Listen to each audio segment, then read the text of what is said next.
Okay, Holistic Travel Guy here, still in the line at the testing center for COVID-19.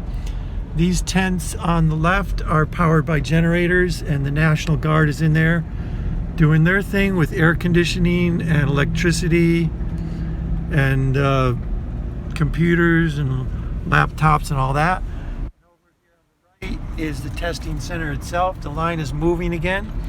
One thing I forgot to mention, the reason my work is requiring me to get tested for COVID-19 is because someone at my job site tested positive and showed symptoms. I'm not showing any symptoms.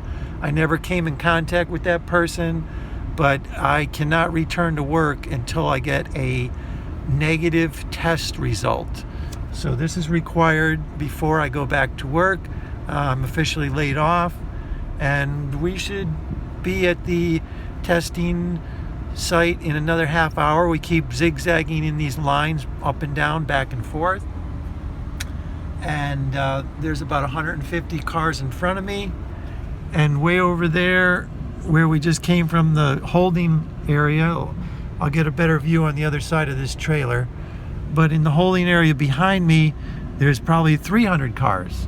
So we got here just in the nick of time, about 45 minutes early before they opened, and they only have 1,200 test kits a day, which for this area is actually a very large amount of test kits. Other testing facilities only have 400 or 500 test kits per day. So we'll do another clip when we get over there to the actual tent to get tested.